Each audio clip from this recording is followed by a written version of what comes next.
So you've heard from storytellers, content creators. Now we have the people who are actually articulating, expressing, conveying those stories through body, through voice, and of course their mind. So I'm going to introduce Javier Gomez, born in Puerto Rico. I have to first say is not only a professional colleague who I hold in the highest esteem, but is also a friend.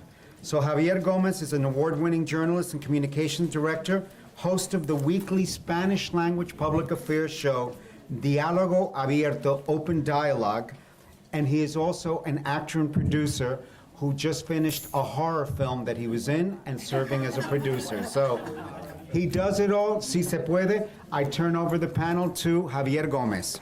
Yes, thank you for staying and sharing with us. There's a lot to talk. One day won't be enough, but thank you, Louis, for opening the forum, and thank you, Hunter. Actors. Oh boy. We are creators. In some cases during this crisis, some of our brothers and sisters in Puerto Rico have been first responders. Actors, emerging, established from every level, have been in Puerto Rico underground, making work with hyper-local communities, riding their bicycles from point A to point B, delivering medication to elderly in danger of dying, leading authorities and responders to locations of crisis because, believe it or not, police and rescue teams, EMS, have been going to actors for tips about the communities to see what's happening. I myself have been talking to actors since the very beginning. We were talking about it outside, and they say, Javier, we have to let you go because there's new flooding and we need to rescue these people. We need to move them out of their house. Or I would call an actor or an actress, or including other types of artists, visual artists, poets, perfumeros, and they would tell me, Javier, can I call you back in an hour? We're putting blue tarps now on XYZ community. And I'm like, you guys have a hammer and are doing it? Yes. And they have been doing this out of their own pocket, through their own financing, and they have special needs as well.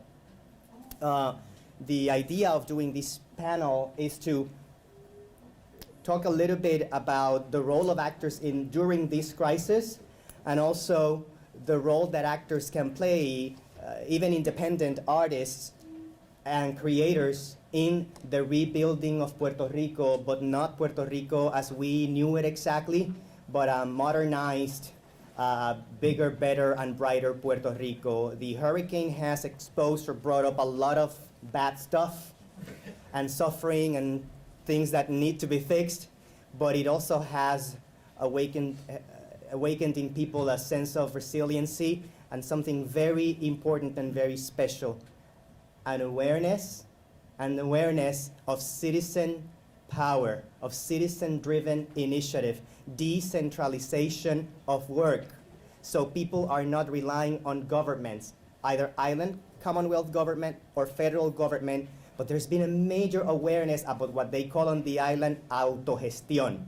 No, we don't want it given to us just like that. We want to do for our own communities. So just give us the very basic seeds to get us started. We'll take it from here. Thank you very much. And that's the new mentality. You see people working hand by hand, people putting out tables, giving out clothing, shoes to people outside on the street, people baking sandwiches together, cooking for each other. It's really, and a renewed interest in doing. So this is a very important moment. It is very decisive because the time window that we have before things go back to normal is not very big, or very long. So we better act now. So I'm going to start. I think we should go around the panel to have everyone tell us a little bit about themselves, what they've done a little bit so we can get a reference, and then what have they been up to since the hurricane. So here is my hermano. Microphone over there. This one, Ángel. Buenas tardes. Good afternoon, my name is J.W. Cortez. I am an actor from a television show called Gotham, where I play Detective Carlos Alvarez. More importantly, I'm Puerto Rican, born to two amazing Puerto Rican parents. Love Puerto Rico, everything about Puerto Rico. Love being Puerto Rican. What else? And I'm here, I guess, to lend my voice from the Hollywood aspect of things and what we can do as artists to communicate our desires, our wants, and some of our fears, and what we can do to empower our people through the strength of media, through theater, film, television, music, all that sort of stuff. So, honored to be here. Thank you. Thank you. Last thing, today is the Marine Corps birthday, and tomorrow is Veterans Day. I'm a Marine combat veteran who served our country in Iraq in 2003. Yes, actually, let's give him a round of So applause. if you're a veteran, thank you for your service, and I'm happy to be home. And if you went overseas, welcome home as well. Ah, very good. Thank you, JW. Right there. Hola, my name is Sunny Reyes. I was born and raised in Santurce, Puerto Rico. All my family is still there. My parents, my siblings, cousins, aunts. My one grandmother, I have one left. They're spread across the island, so as everyone here, you can imagine the trauma from trying to find all of them and knowing that they were alive. I'm a comedian and an actor and a writer, and just like Javier was saying, as soon as this happened, it was like all actors became spiders and started spreading their spider web all around Facebook. Like, who do you know? What do you know? How can we get this there? How can who's in that area that can supply? Like, someone would get water, but we needed the truck to get the water where it needs. So then someone knew someone with a truck, or someone knew how to get solar lamps there, but then you needed people to know that solar lamps existed, because we don't know these things. In Puerto Rico, they bombard us with this consumerism that is all about, making money for the machine, and they didn't, there's a lot of education that needs to go on, and I think I felt the support from my fellow actors when it happened, but I also, as a comedian, needed an outlet because I was gonna implode. So I wrote a show called Greetings from Puerto Rico, and I gathered a group of Puerto Rican comedians, or comedians with Puerto Rican roots. And Greetings from Puerto Rico is basically a political satire comedy show that shed light in some of the absurd situations that happened in Puerto Rico post Maria, like medical volunteers getting manicures and pedicures. Things like that. You're like, that has to be a comedy show. No, it was actually real life. So then I had to make it even more absurd. So it was hard, but it was fun, and it was therapeutic because I don't have money to pay for therapy. So there you go. Hi, my name is Yarani Del Valle. I'm an actress, a cultural promoter, and an activist. I have an organization called Kaiku, which empowers Puerto Rican artists beyond geographical barriers. So I basically connect independent artists in the island with cultural organizations in New York and in the United States.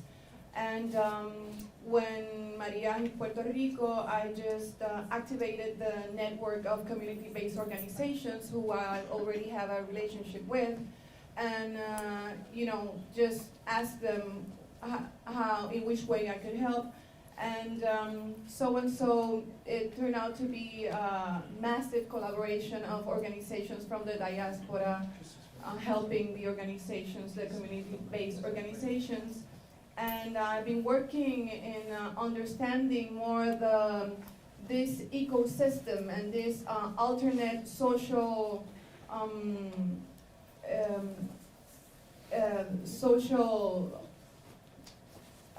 diagram that is working in the island. It's making things work, and getting to know the camps, or the Centros de Apoyo Mutuo, which is like an alternate social state or organization, which is really working better than the government, as we understand. And with other artists, we created eco kits, which is an ecological initiative that is an off-the-grid packet that helps artists and hand delivers the help with a system of storks or sistema de cigüeñas.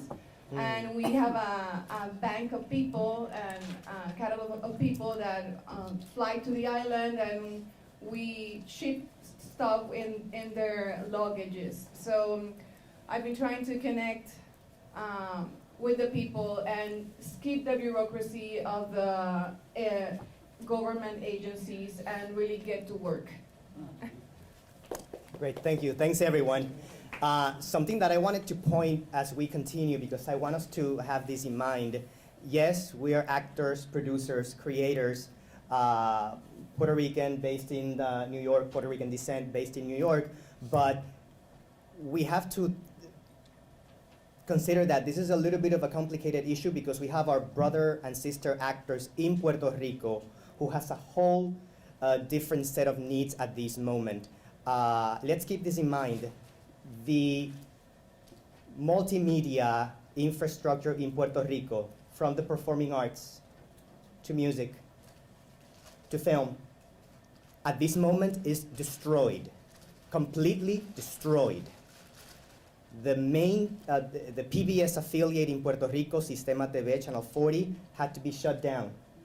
The major commercial stations, those that are network, are going network and only doing local news. Some of them are doing them for online because the transmitters are a mess.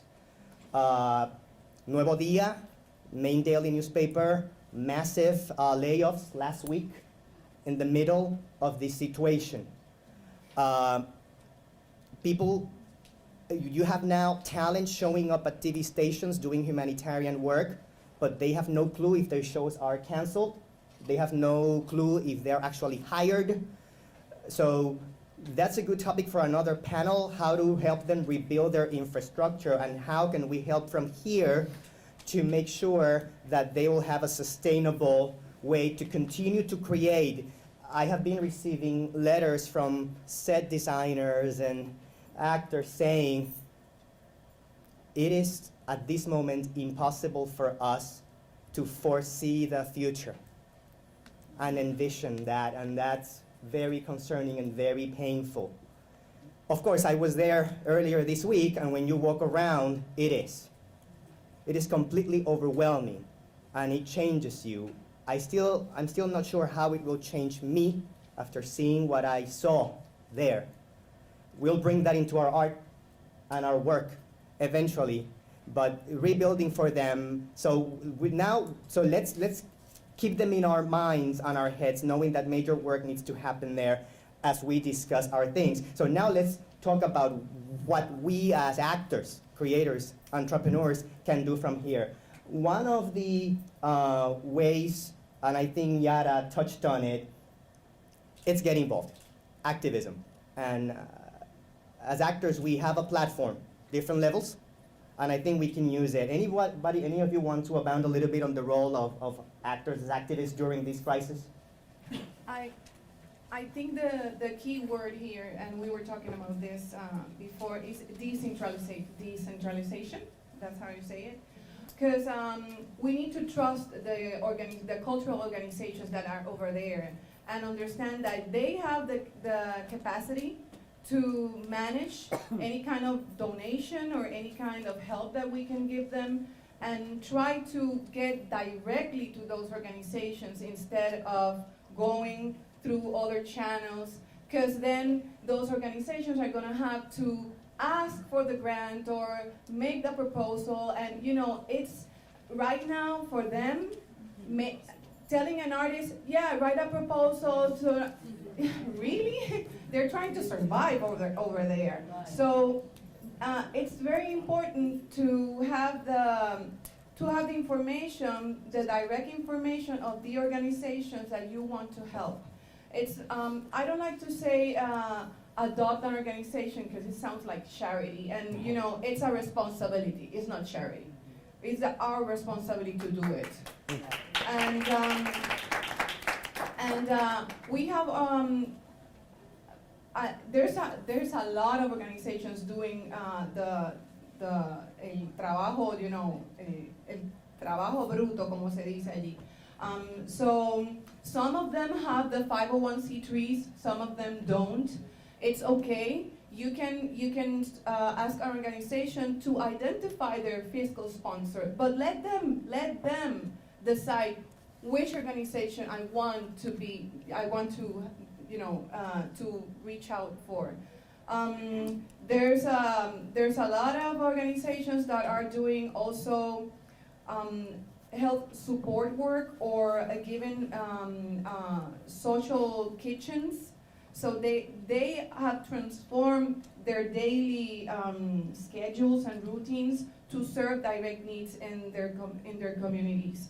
So my advice is to decentralize, go directly to the organizations. There's a lot of them. You can reach out to any of us. If you want to reach an organization that deals with visual artists or performance artists or dance artists, there's organizations that are doing it. I know, for example, that Pregones is giving away the micro grants, and it has been a lot of help because it's cash, $500 cash, hand delivered to the artist, no strings attached. And when my director, Rosalba Rolón, told me about that initiative, I was like, I'm on it. Because most of the artists that I was talking to were like, we don't have money to eat. We don't have money to do anything. And you know, the ATMs were not working. So the Pregones initiative is of great help. I know there's been delivered, I think, more than 30 grants already to artists. Another initiative is el MAC en el barrio, el Museo de Arte Contemporáneo in Santurce. They are doing the MAC en el barrio, so they are serving as fiscal sponsor for independent artists that don't have that are not incorporated, and they are serving as a communication hub. So all the artists that don't have internet or power, they are going to the MAC, working from there, trying to fill out their FEMA forms and everything, and grants to survive. So any help directly for El MAC is going directly to artists. And there's other initiatives, and we can talk about Any of you want to abound a little bit? Yeah, definitely, everything Yara said, it needs to be, we need to support these organizations that are underground doing the work directly with the community. For my show, Greetings from Puerto Rico, as soon as this catastrophe happened, a lot of artists felt compelled to do a fundraising show. We need to have a fundraising concert, a fundraising show. Look at me.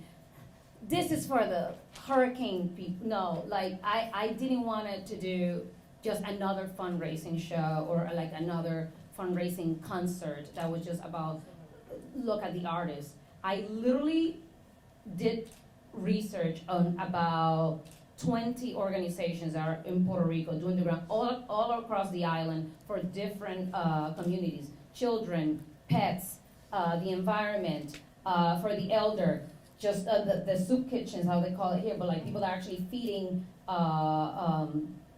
the people that are hungry and have nothing to eat. And I promoted all of those organizations throughout my show and literally made we call it auction to action. I was asking people what their interests were, if they were parents, if they have dogs, or they have a cat. This is the organization that you can, like Jara was saying, like you can adopt or support or do more research on, because you won't see these organizations in a big, big name concert or big name fundraising event. And we need to go down to go straight to the community, the small organizations that have been doing the work even before Hurricane Maria.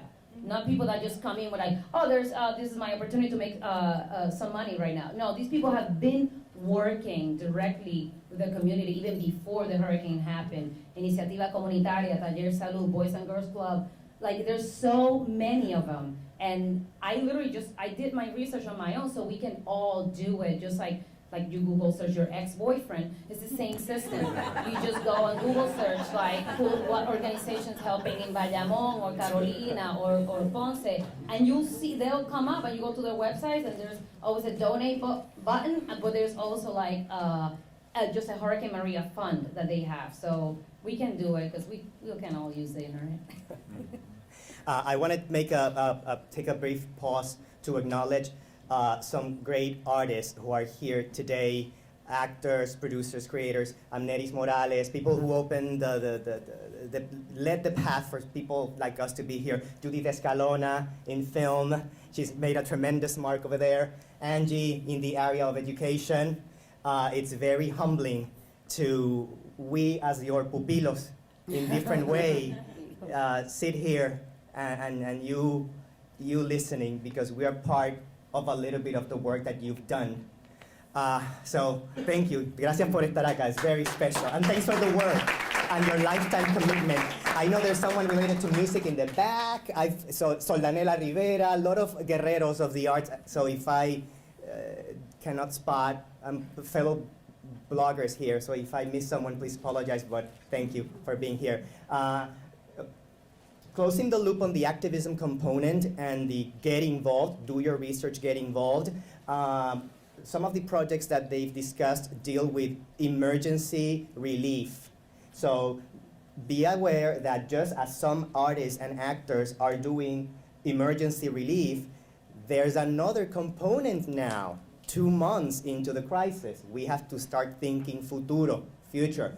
So while we help them solve their immediate emergency needs, we now have to start thinking about how can we enable them to build sustainable arts and culture ventures that are community-driven, that will be self-supporting and sustainable in the long term, so they can run on their own. So some initiatives have already happened there. The Hispanic Federation with the Andy Warhol Foundation and another foundation that I can recall, I think it's Rauschenberg Foundation. They just came up with a $300,000 fund that will be given specifically to arts and culture institutions and artists doing long-term sustainable work in communities. What is happening in Puerto Rico is dire. We know a little bit about the economic impact, but we don't know the emotional, mental toll that this will take on our people. We all know about the healing power of art in this process. So that fund will be administered by a hyper-local organization in San Juan called Beta Local. Groups can apply, so to see me if you need to see more information. I know some people have concerns about who will handle funds where, and that's the issue, who's who, but there's a process. And there's a lot of people involved now. Meanwhile, the Hispanic Federation has set up a fund that they would administer. It's a $2.5 million fund that is meant for sustainable long-term initiatives, including the arts and culture and media, for the next 3 years in Puerto Rico, to make sure that we give those seeds monies. Everything has to be citizen-driven, community-driven autogestión. So let's keep that in mind. If you need to see me about how to apply for those things, there's requirements that are specific, and the process is as good as it can be for now, until it can be better. Now, another aspect that actors can do very well, actors are mainly storytellers. And there's a lot of our responsibility we have now in terms of telling the stories that need to be told through the arts, either reality, documentary, or fiction. And for that, I'm going to bring, yes, he has been here calladito, but he has a lot to say. He actually has one of a project that I think embodies a little bit our responsibility as actors and creators and entrepreneurs to start telling the stories that people need to hear, that haven't been told, or that have been told but people have not been willing to listen. So let's have him tell us a little bit about it. You're speaking of probably one of the greatest heroes in Puerto Rico, Mr. Don Pedro Luis Campos. The gentleman has been gone from this earth for over 50 years, and we're still not really fully aware of who he was outside of probably this room, right? Many of my counterparts, many of my peers growing up in Sunset Park, Brooklyn, never heard of Pedro Albizu Campos. We were never educated on who he was and the importance that he had on Puerto Rico. So I think to your point, when you say the word responsibility, I feel a tremendous responsibility as someone who is out there trying to do the work that he wants to create, not just for yourself, because I think the more time you spend in this business of acting, you really understand that the word celebrity is a disservice to the work that is done of actors. So much of what we do is not in service to ourselves, but to our audiences, to the people who pay hard-earned money to watch us perform and to tell these stories. So in a lot of ways, I think as actors, we are people who are committed to service. I spent a long time in the Marine Corps, service to our nation. I spent a long time as a police officer here in New York, in service to the city of New York. And now as an artist, I believe that it's still service. So in that frame of mind of service, I wanted to provide some service to the story of Don Pedro Albizu Campos. Why? I wasn't born on the island, but I still feel very strongly connected to it. Both parents instilled in me at a very young age the importance of going back every summer. Con puño y bofetada, you're going back to the island. Aquí no se va a criar el vago. You're going to go to Puerto Rico during the summer. And so reluctantly I would be shipped off, but it turned to be, it turned out to be one of the greatest lessons because it forced me to take notice of who I was as a person who came from somewhere else. And why was the connection so strong in my parents? And so I admire them and I respect them for that decision. Fast forward many years later, as a working, quote-unquote, actor who happens to have a little bit of spotlight on him at the very moment, I thought about long and hard, long before the hurricane struck, what can we do to take the spotlight and just redirect it to Puerto Rico? So I read a book called War Against All Puerto Ricans by Nelson Dennis. Anyone here read that book? Okay. If you haven't, I really suggest that you do. Setting aside whatever you think of Nelson, I think the book is a terrific book because it opens up your eyes and it just sheds a light again on the story of Don Pedro Albizu Campos. I said to myself, what can I do? And I felt that, number one, storytellers, we use words like I would use my M16 in the war in Iraq. As storytellers, words are our ammunition. They have tremendous power. We know when they feel good, and we also know when they feel bad. So in the light of words and the power they have, I started to do research on who he was. And I came to this building almost a year ago, begging for any information on who Don Pedro Albizu Campos was. I contacted Nelson. I said, this thing should live on a screen somewhere, if not on a Netflix series or whatever. We have now began to have conversations. And I think more so now than ever, on the importance of telling his story, because that's why we go to movies, right? We want to see what life can be like, whether it be a fairy tale story or a documentary. It shows us, it gives us a glimpse of what life can be like. And we look towards film sometimes because we want to find our hero. And I think for the world, Don Pedro Albizu Campos can be that hero. So it is a tremendous responsibility to tell his story as truthfully as possible, to make it more than just a story about a Puerto Rican man, but a human being who really believed wholeheartedly in social economic justice, who didn't just talk the talk, but he walked the walk in a way that I don't think I could ever do. And so to that point, we're working very diligently to tell his story. Where are we today after the hurricane? We've had many conversations with several big production companies. One that starts with the letter N and ends with the X, with a red banner. And so, yeah. Never heard of it, right? Never heard of it, right? Yeah. Never heard of it. But we're in conversations with them. I believe that this thing could live on a screen, maybe as an 8 or 10-part series, slowly telling his story. And I'm really excited because it would mean that we could go back to Puerto Rico and employ Puerto Ricans, bring the story to the island. Despite its devastation, we can hopefully bring back some of the economic power that the island needs, But more so, I think to your point, to the point of this panel, it's understanding and respecting the power of the spoken word, the power of stories, and how they can impact our community and give us hope where there is none, or where there has been lost. This is the part, hold your questions, we're gonna be giving you ample time for them. This is the moment of the conversation, JW, when things are gonna be all over the place. But I promise you that it will make sense. Storytelling, how do we do it? I know you're talking with studios, potential producing partners, but I know you've considered the idea of crowdfunding. I just did a horror movie on a crowdfunding campaign. And That's a horror movie in itself. believe me, it is something very specific, but it is a tool.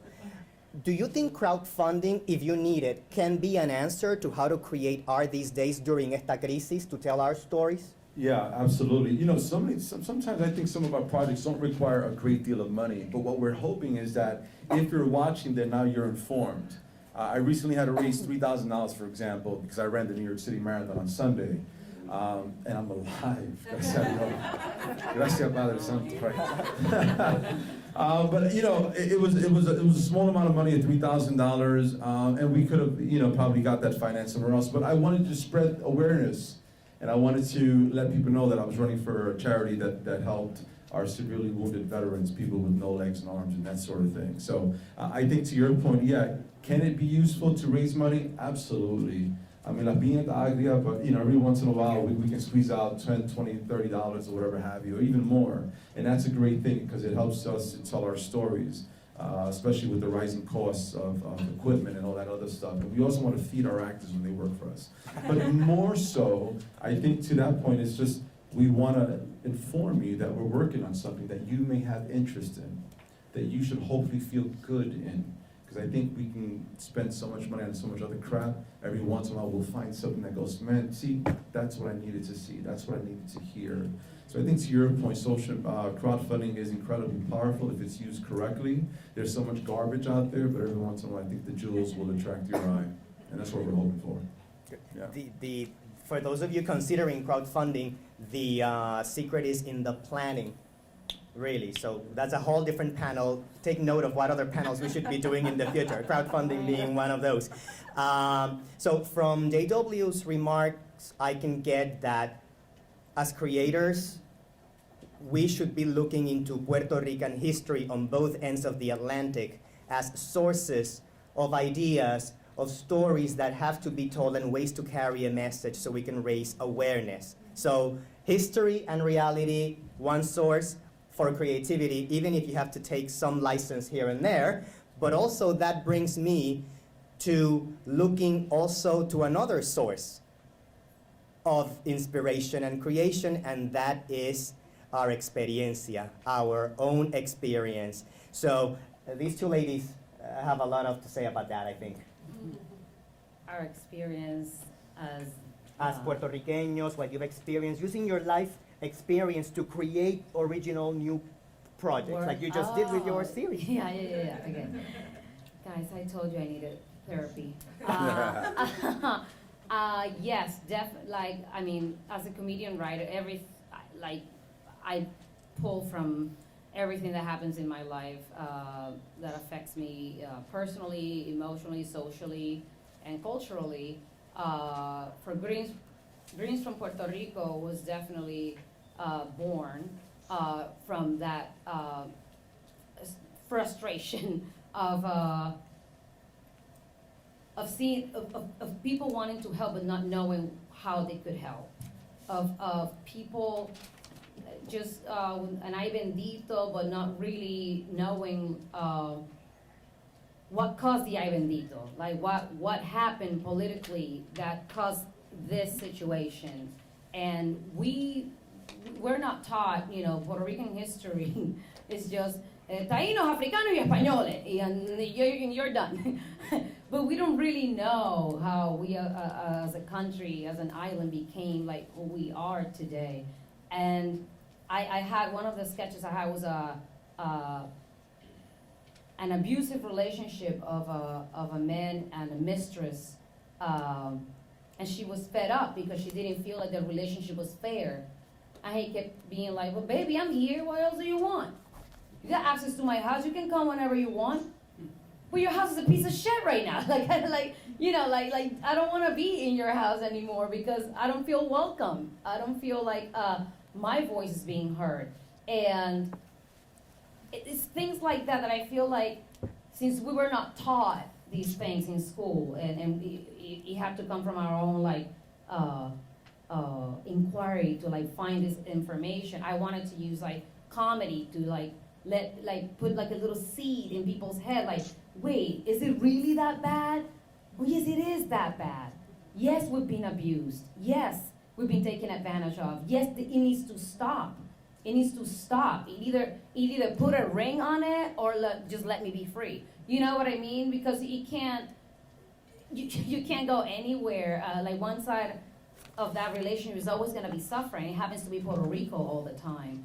So I definitely I felt it not only on the island growing up, but moving here. You know, we've all experienced. Oh my gosh, what's the word? When people discrimination, and we want to feel like we're either equals or let's find a way where we can actually have our island for ourselves and build our economy on our own without a giant Walmart taking 3 blocks in Santurce. You know what I mean? Because we don't need that. There's a lot of moms and pop stores that have been here for 20 years, and you're kicking them out of business. So like I saw, like my parents own a hardware store in Santurce, and we saw it when the big national companies came.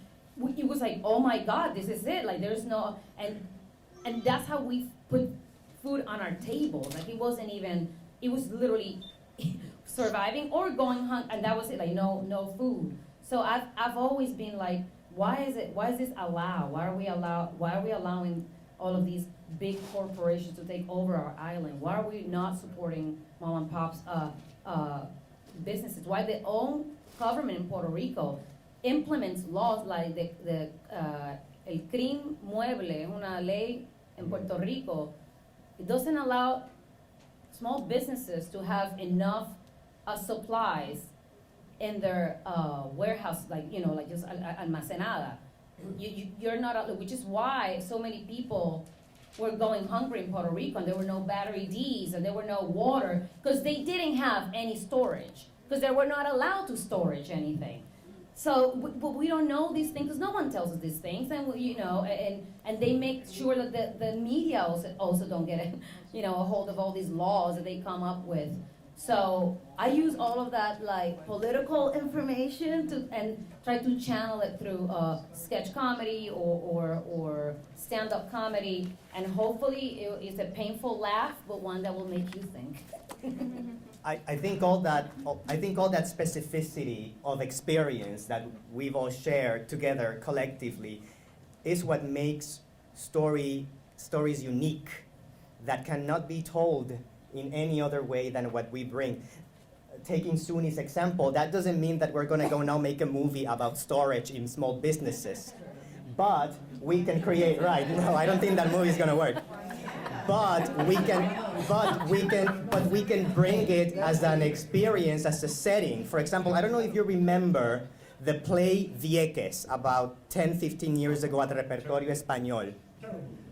Okay. Well, something interesting about the show, and this is the point I want to make. It had zero plot. Zero plot. Zero plot. But something interesting about the show is that it was a fascinating portrait into the life of these people.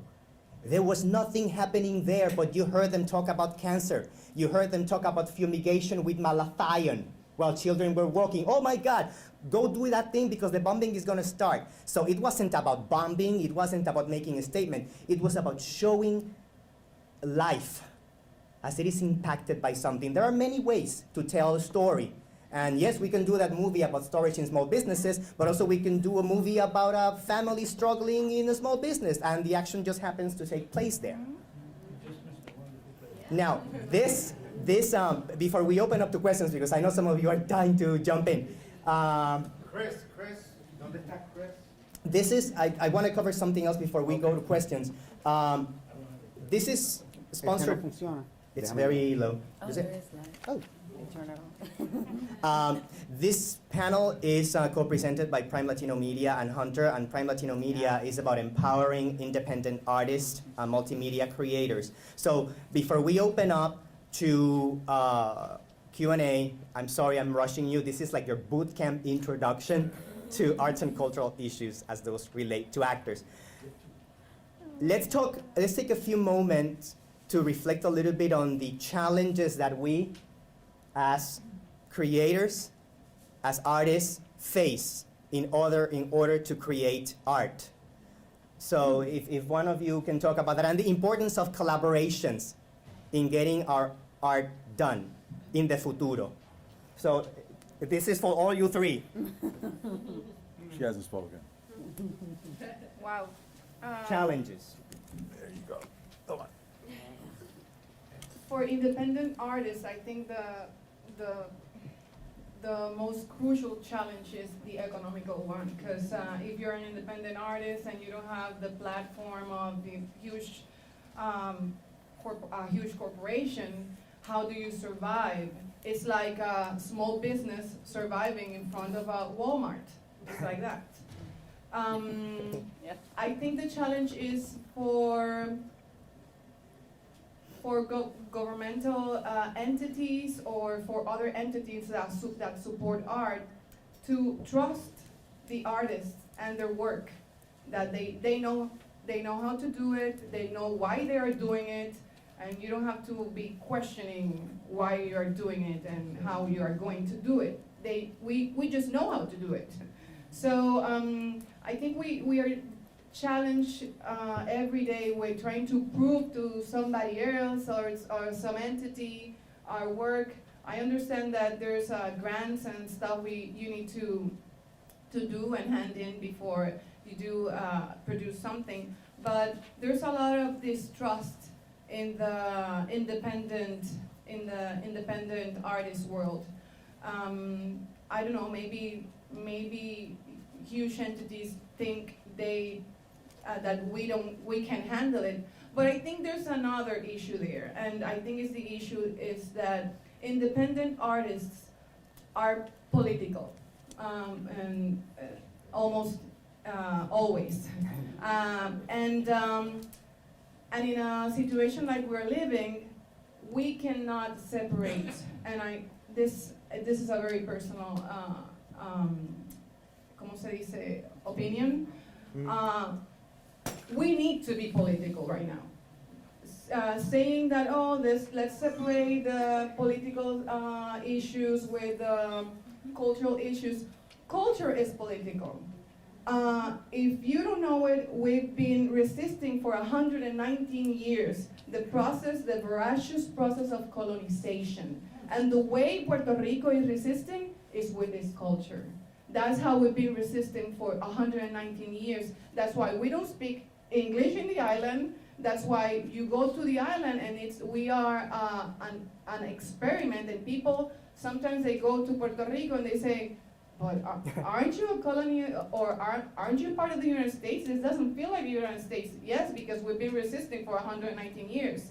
And we need to reconocer, to acknowledge that the way we've been resisting is with our art, with our culture. And that's how we've been resisting. And that's how we need to understand that supporting cultural entities is a political act.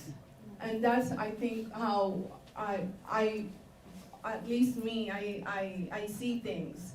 And not supporting the artist is not supporting a source of empowerment, of political empowerment for the island. And that's how why I think there's a lot of reasons behind not supporting the arts. What happens when huge countries and huge dictators are in power? What do? They shut down the arts. They don't let each so-and-so play to be shown. That exhibition is not allowed to be shown. Why? because art makes people think about their reality. It's the mirror of society. And that's why I really think we need to be political about this. Yeah. Suni, anything else besides funding and perception challenges that you see? Perception challenges.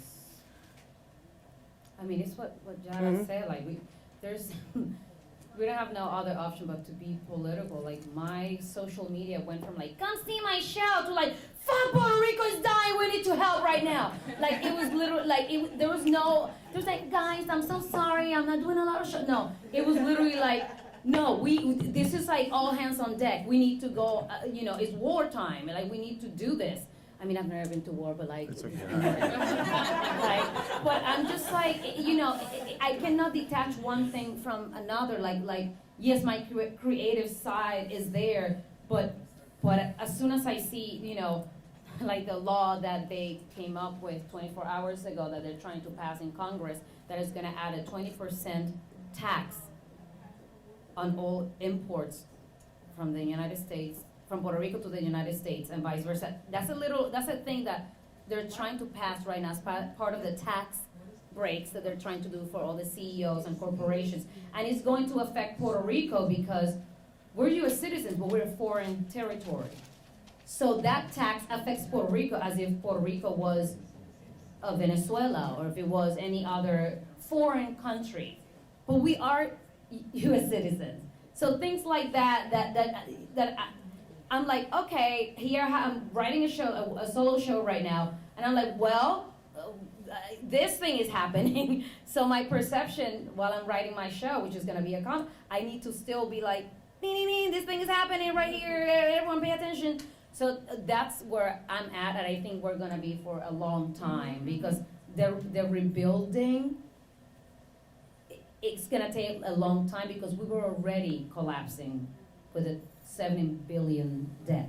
So that, a hurricane is just like, just snowflakes. We were already collapsing. So we're gonna need all hands on deck and hopefully the network of spiders that artists are and actors will do it. Thank you. JW, any thoughts on challenges that actors, artists, creators, entrepreneurs face to create art other than funding and the issues of perception?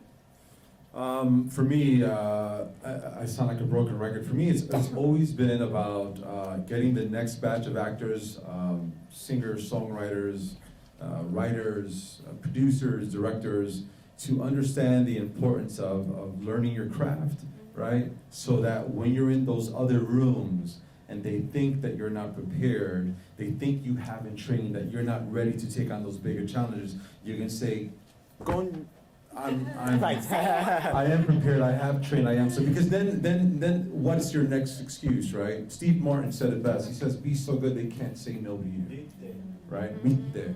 So for me, the challenges are also opportunities because if you go into a room and they do think that you have not trained, you have not prepared, you don't understand your craft, right? You haven't given it its due respect, but then you prove otherwise, well, now you've got their attention.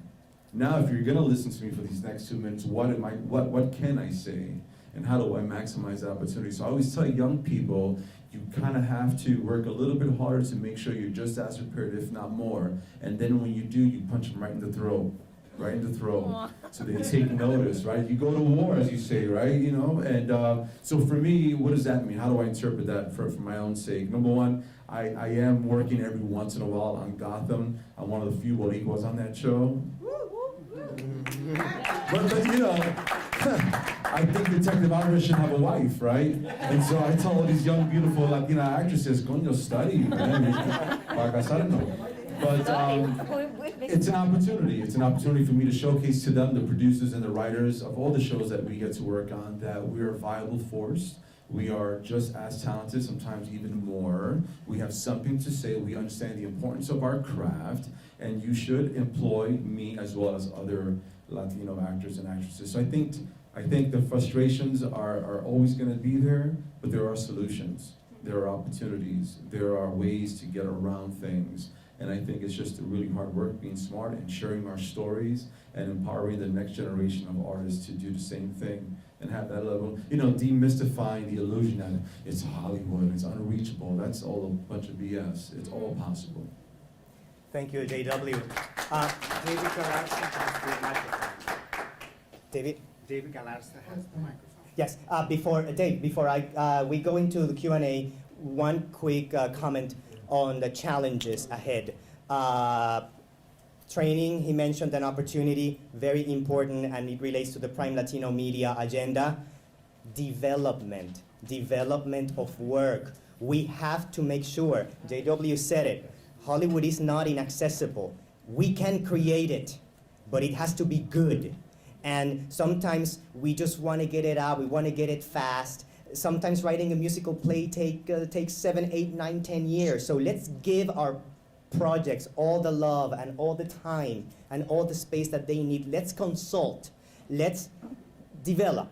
And something else very important, collaboration. There needs to be a mentality shift within our comunidad that we need to start getting together and collaborate. Most of the projects that I have done involving Puerto Rico would have not been possible unless there was a major partnership with artists here and there. Independent artists, but also institutions and corporations. So we need to start developing more a collaborative mentality and even an entrepreneurial mentality, because at the end of the day, no matter what artistic program or cultural program you create, it will all boil down to numbers on a sheet of paper. That's it. So be mindful of that. Now, Q&A.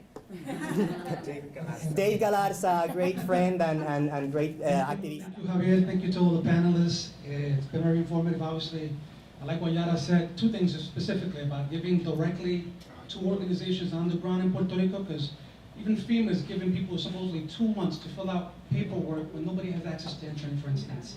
Nobody has time to fill out forms and applications to try to get some funding, so she's right on point about that, and right on point about the politics, and about people with a platform to be political about what's going on in Puerto Rico, because if anything, what Maria did was blow the veil of over 100 years of colonization in Puerto Rico, and the ugliness that existed before, which is actually just a couple of years before that was the Promesa bill. And I get specific to my question, which is, artists, especially big name artists, have a huge platform, and they can do some great work, or they can do some great harm. So I'm glad that Lynn finally had a change of heart on Promesa. Supposedly, I mean, he's challenging the debt, or at least calling for the cancellation, but that wasn't the case 2 years ago. And sometimes, like I said, they could do some great work or great damage, in my opinion. So it's important to try to have these kinds of discussions and conversations so that we make sure that when they do speak on that platform, they don't make a mess out of it, out of the situation that's already bad to begin with. So I'm glad at least that he's come to some senses and is challenging the debt. But number two, in terms of collaborations, Javier, you just spoke about this. There's a lot of collaborations going on right now. There's a lot of money being sent to Puerto Rico. A lot of foundations have been set up. I know you happen to work for one of them, or at least it's associated with one of them, the Hispanic Federation. You mentioned it several times. So we have a big situation here, where a lot of Puerto Ricans are also being forced to migrate, to the point that they're offering to take us off our island, right? FEMA and company, because they're so good to us as federal government. How is it, or how do you reconcile the fact that an organization like the Hispanic Federation represents elected officials in this community and others, and also corporations outside of, in New York City as well, like Industry City, that serve as the main displacers or drivers in gentrification in these communities that are predominantly Latino, Hispanic, and Puerto Rican? Okay. With the point that you're also trying to help the situation in Puerto Rico, which all credit to, where credit is due. But how is it that one of the clients, and we'll just say right here, Mayor de Blasio, basically a couple of weeks ago said, don't come unless you have family here. Don't come unless you have a plan A and a plan B to New York City. How does the Hispanic Federation deal with something like that? How do you reconcile talking out of both sides of your mouth? I'm not talking about you specifically, Javier, although I know you are a spokesman for them. But that's got to be addressed because it's very problematic. Okay, I'm not here to speak on behalf of the Hispanic Federation. I'm here to talk about my work. Here to talk about my work as an actor, producer, creator. And I don't represent the Hispanic Federation. They are a client of Miriam's. and my business does communications for mayor and press issues. So I have been helping them spread the word about what they're doing as it relates to Miram and their need to get the word out. So I know that they have been doing work with trying to assist Puerto Ricans arriving in New York. They opened up this Centro at Julia de Burgos with the mayor, and they have been very active in Florida, but those are specifics pertaining to the organization that I'm not qualified to handle. But we can talk about after this, so I can tell you about some names and some people that might give you some of the answers. Oh, okay, let's discuss it anyhow. Okay. You have the You want to microphone. have the young lady there? No, no, if you let him Oh, Dave, you have to follow up? Hi everyone, Carmen Laura Bonilla, proud Mayagüezana. Appreciating the 50-50 representation of males and females on the panel. Good job. ¿Tú crees que eso fue un accidente? Good job. I wanted to comment on, you know, we need to think of the 140,000 Puerto Ricans that have moved in just the last 50 days. Just wanted to add that to the conversation. And how are we going to support them? Just before coming into the room, I was speaking with someone who presides an organization in Florida, and she was talking about how families are sleeping in cars, parents and children. And I wanted to also share, JW, for your idea on Albizu. There's this nonprofit called La Casa de Don Pedro in Newark, New Jersey, that does great nonprofit work. And on the idea of the movie, I would say, why not link the warehouse thing to the Jones Act? And really make the point on how our business is just strangled, you know? How can we, ¿cómo echamos para adelante? So, thank you. So for those creators in the audience, something to learn from that question is, when you have a project, look into what it is. See who has an affinity with that project. Be it an institution, be it other artists, and then reach out to them and say, hey, listen, I have this, you do that. How about if we team up? Is there a way to collaborate and just brainstorm? It's a big lesson to learn. Are you aware, you brought up the fact about... He started. The man here and then the man in the back. Okay. I just want to mention, because Again, Jose Venegas. You mentioned source of funding for artists, and basically you're talking about 501c3, and there's other, ways of funding, the internet, for example. But you have a conglomerate here in the city of New York that if you present them a good business plan, they'll take care of everything for you. They'll take 6% of your empire, right? So think big. Atlas? I'm sorry? Atlas? Right now, I'm totally Could be overwhelmed. Atlas. I They suffer help us from with the information smell of overload. popcorn. All right, at this point, okay, because I'm all over the place all the time, and I'm trying to, push the future, create the future. All right, but please do look at not only those sources, but also the type of organization you're going to have as collective enterprises, worker-owned enterprises, cooperatives. When I was in Sweden, I learned why Walmart cannot compete, why none of these conglomerates can compete in the Scandinavian countries or Germany. Those people know what they're doing, they collaborate. And labor unions invest in their own people. So you have housing for everybody, you have medical care for everybody, and so on and so forth, And you have education, you have great actors, their directors, and so on and so forth. It's all about being together, all right, staying together, putting up with each other, all right, and going forward. Thank you. Thank you. I The want to gentleman behind him. Yeah, I want to give the microphone. Hey, David, to someone who hasn't spoken today. You have no idea. Thank you. Please, a point of personal privilege, Yeah. since I live in the neighborhood. Let's Does try to keep it anybody- to questions. Good. Do anybody in the panelists here know me? What was that? I don't know you yet. Do anybody in the panelists know me? Okay, I am the most successful New Yorker playwright that nobody knows, and you just proved it. Mariposa. Yes, thank you. What you say about actors, directors, playwrights, what do they need? They need a stage. I'm here to inform you that there are 4 stages in East Harlem that nobody's using. The Museo del Barrio has a 600-seat theater, empty 90% of the time. I used it. Yeah, how many times? There should be a musical play in there that runs the whole year. I happen to have 2 of them. Thank you. Some of you have seen them. Right now, I represent I put together a not-for-profit called El Barrio Theater Group.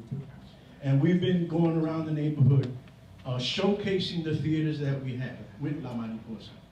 The first place we did was the Julia de Burgos. Do you know that there's a theater there? Yes, yes. It's not being used. I know that a group from Puerto Rico came up and put on a show in that theater with the help of the Hispanic Federation. They made enough money to go back and do their theater down there. I think that's the kind of thing we have to do. We have enough theaters in this here where we can have a cross-pollination between Puerto Rico and here. Where they bring plays here, right in this neighborhood, don't even have to take a bus. You can walk.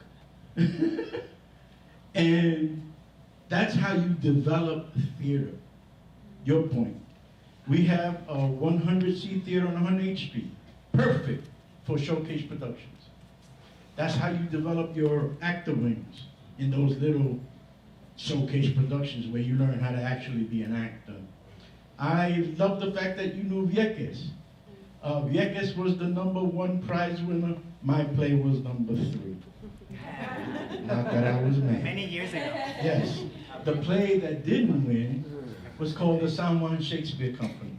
And it was about Puerto Rican actors who are so prepared that they can do Shakespeare in Spanish or English at the drop of a hat.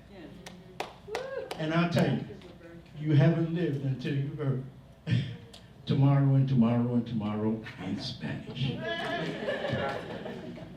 And my actress here, her daughter was one of the actors in the play. So when she came from Puerto Rico, I have a company that I say, you've heard of low-income projects? Ours are no-income projects. So we started with nothing. I mean, I gave Louis $100, he gave me $100, and that was enough to call everybody and say, yo, we got a show. Like, you know what I'm talking about. Yo llamo a un fulano de tal en la 100 pisos y say, oye, vamos, tenemos una broma para hacer. And that's how we started. And we made $15,000 on the show, starting with 0, because we got the place for free to start with. And we were able to pay the actors, director. Hey, I even made some money. And that's what I think we need to do. We need to use the facilities that are already here to help the people down there. So something to learn, do the research, start creating. One last thing. There's such a thing called a moth. Have you heard of this? Yes. We're going to be doing moths at PS 109 so that, because telling stories is therapeutic. And I want to give people a stage where they can tell those stories on PS 109. I have a problem with the identify it as PS 109, should be the cathedral or something like that. But we're going to get people down there to hear the stories. And right now, as we speak, there are hundreds of playwrights putting stories together, and they need stages. Thank you. The young lady there. Good evening to everyone. My name is Madeline Milan. I'm from FIT, that is part of SUNY. Since we are part of CUNY, we just yesterday got the good news that we are starting a Caribbean minor. And taking advantage of that, I invite everyone to collaborate between CUNY and SUNY and spread and keep running what we are doing today. Besides, we have an entrepreneurship department.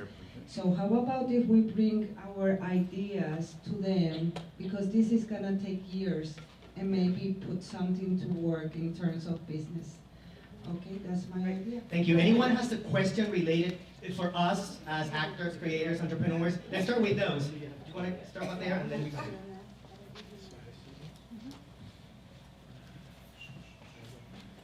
Hi, first and foremost, I'm not Puerto Rican, so I'm very sorry for what you're all going through. I'm actually here with NBC Latino to cover this and to write a story on it, so you haven't been forgotten by everyone. And my question is, it sounds like you guys are putting a lot of pressure on yourselves as a community to carry this on your own. Are you guys reaching out to other organizations, other groups, whether it's LGBT groups, whether it's other Latinos, whether there's other immigrants who aren't Latinos, to help you carry this? Because it's a lot, and maybe I'm generalizing, but we don't tend to come from a lot of money. So that becomes a little bit, I just say it from my personal perspective, you know, reporting on the community, like, we don't tend to be this very rich community, so to lift your entire island up by yourself, do you feel like you need help? And how do you get that?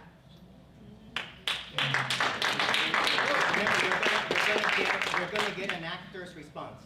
I'm running for office. I wanted to let everyone know I am running for office. No, it's gonna be different. Yes, yeah, exactly. It's gonna be different. It's gonna be from my filter of insanity. I actually, Greetings from Puerto Rico was, the target audience was white, black American audience, not Latino American audience.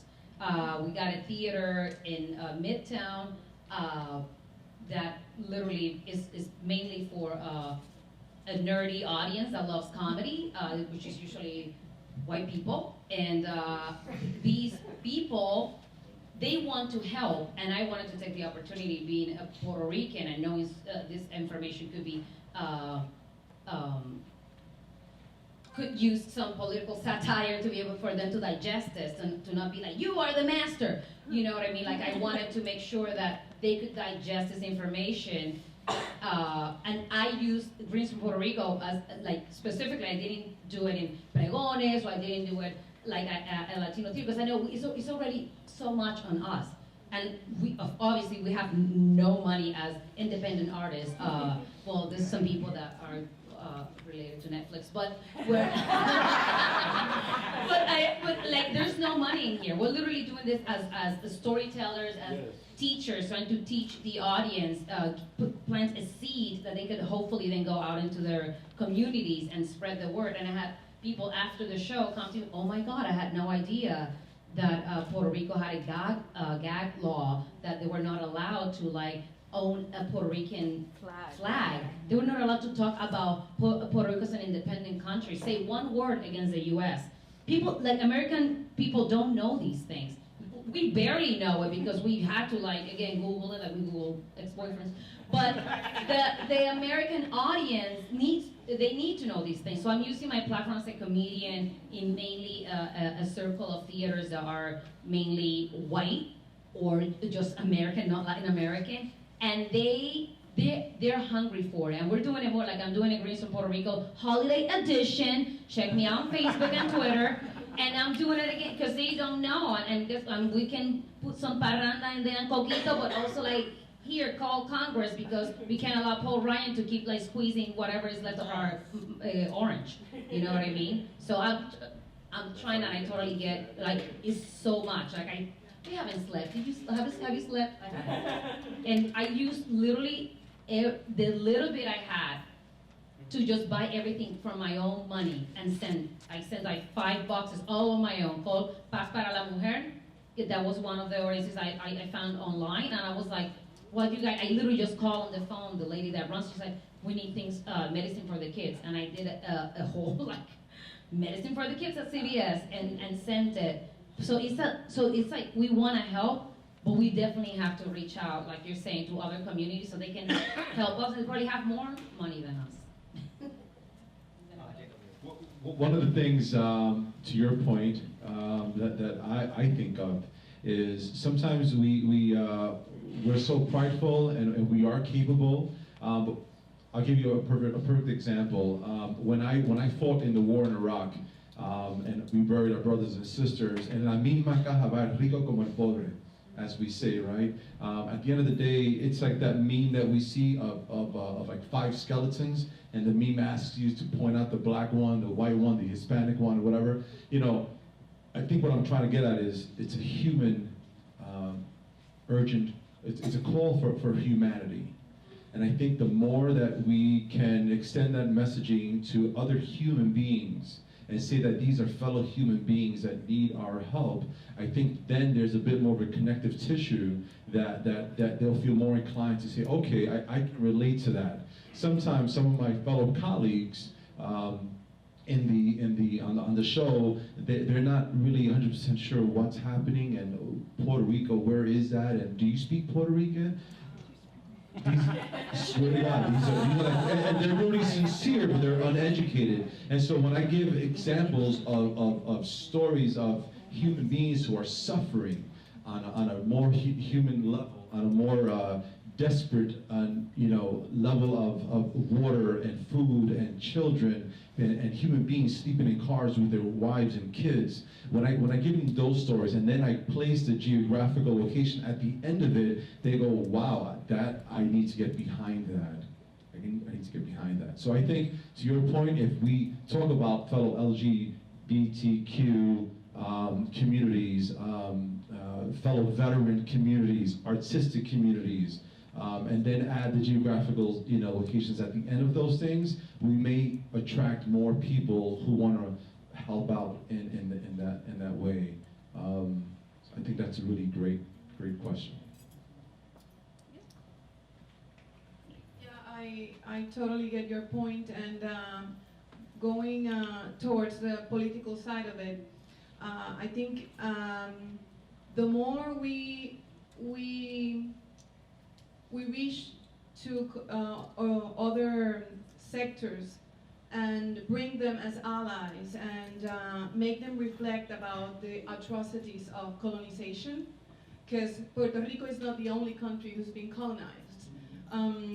The black community is being colonized, and other Latin American communities have been colonized, and that's why they fly to this country. So as for my experience, when I sit down to talk to other immigrant communities and they realize that even though we don't have the exact history in common, there's some factors in common called colonization, imperialism, and the capitalist era we are living. So I think it's more a broad issue, and having those points in common will bring us to more allies in our fight against injustice.